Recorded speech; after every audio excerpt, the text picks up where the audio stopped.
وطن خاکت شوم جان تو زخم است، سراسر کوه و دامان تو زخم است.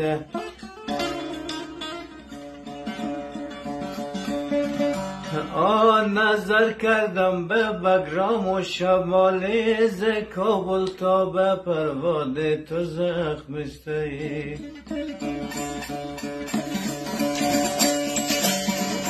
وای عزیزان ای ز کابل تا به پروانه تو زخم است.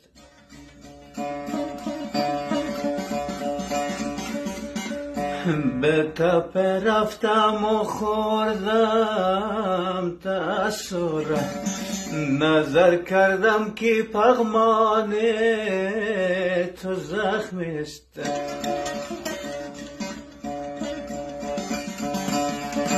وای گذشتم از سر پل با غم و درد، غم و درد آش و برغان تو زخم است.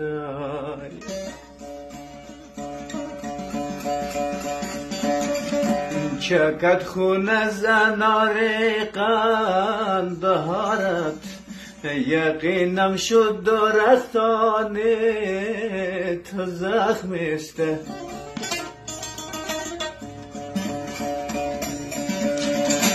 وای نمی آید صدای اندلبان، به باغ و راغ مرغان تو زخم است.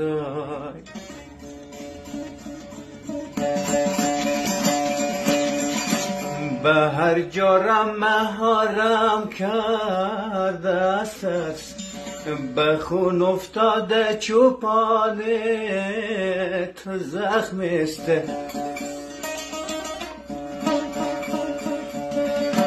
آی جراحت دیده آهو با پلنگت، به دشت و کوه و حیوان تو زخم است.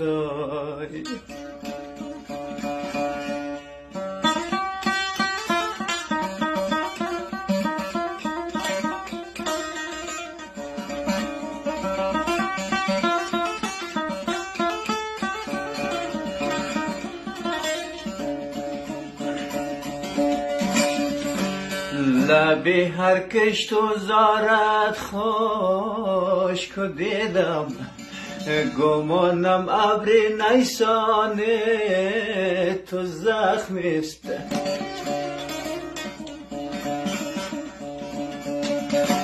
آی وطن شبهای تارت را بنازم، چرا یک سر چراغان تو زخم است.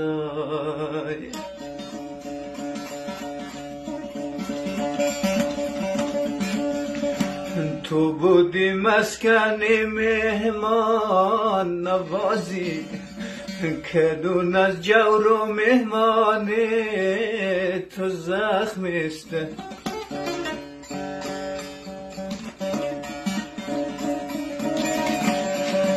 به خواب بازی اطفالت بمیرم، که روی خواب طفلان تو زخم است.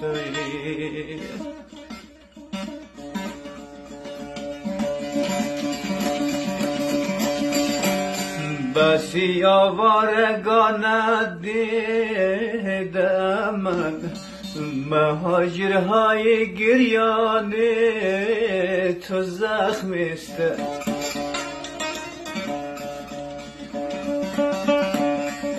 وای ز بس اشعارم از غم خون چکان است، مرا گویند دیوانه تو زخم است.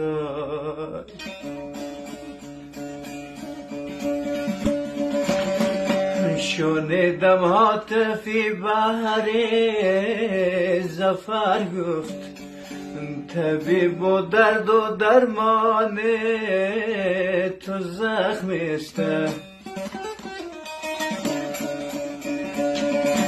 آی وطن خاکت شوم جان تو زخم است، سراسر کوه و دامان تو زخم است.